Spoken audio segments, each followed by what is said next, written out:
everyone, I'm Sam and I'm here to show you how to play Shut the Box, our Ripken Playbook play of the day today.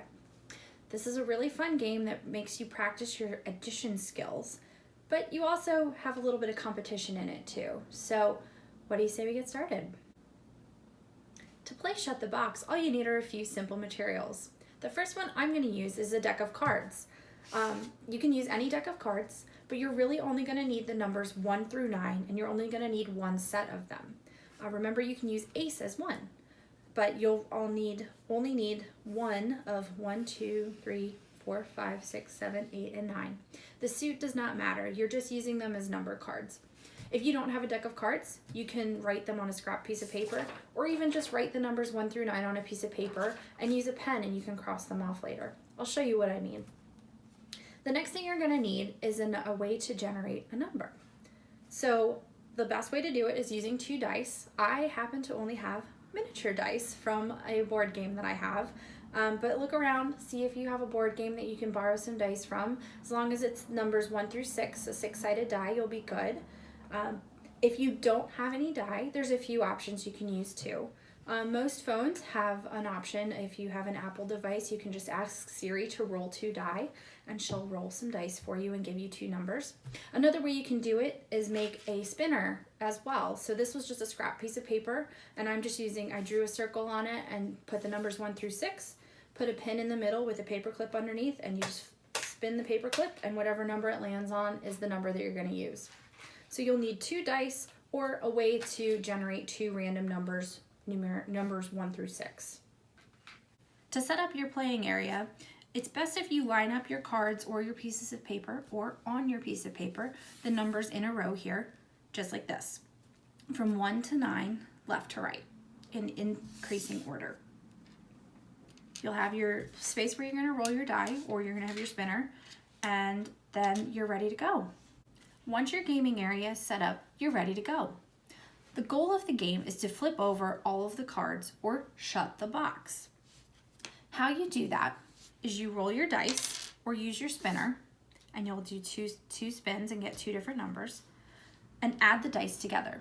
The sum of the die is the value that you're going to be working towards. So I happened to roll a 4 and a 6. I don't know if you can see that because they're tiny, but I rolled a 4 and a 6, and the sum of 4 plus 6 is 10.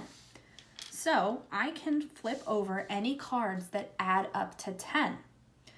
The easiest ones are going to be 9 and 1, or 6 and 4, but you can flip over as many cards as you want as long as they add up to 10.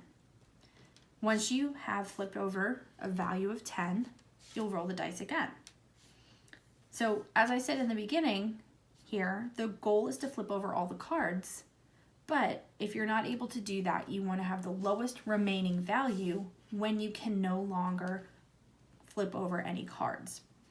So the incentive is to flip over your higher cards first. So with this first roll, I'm going to flip over the 9 and the 1, shutting those 2 parts of the box.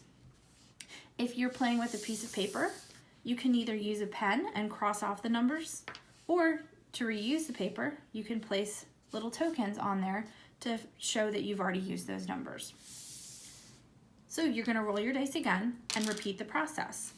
I got a 4 and a 4, so I could flip over an 8, I could flip over a 6 and a 2, and that's about it. I can't do a 7 and a 1 because I've already used the 1. So you'll flip over cards and you'll keep going, as I said, until you can't flip over any more cards, or until you flip over all of the cards. So that's how you play Shut the Box. It's a lot of fun and it really does sharpen your math skills. As you saw, I had to think about it a little bit, even though I've been doing addition for a few years now. But one way that you can make this game a lot more fun is challenge your friends to it too. So if you want to do it with a friend, you'll play first, go through until you get either the lowest score or you shut the box, and then your friend will go. See who can get the lowest score. I also challenge you, what's the coolest combination you can come up with? Because there's a lot of different ways you can add numbers together. So I want you guys to comment on our social media posts of the coolest move that you happened to have happen while you played. Speaking of social media, be sure to follow us on Facebook, Instagram, and Twitter. Just search for the Cal Ripken Senior Foundation. And be sure to check back every weekday where we're posting our Ripken Playbook Play of the Day for fun activities to do while we're all stuck at home getting through this. So check back and we'll have some more fun activities for you soon. Thanks. Bye.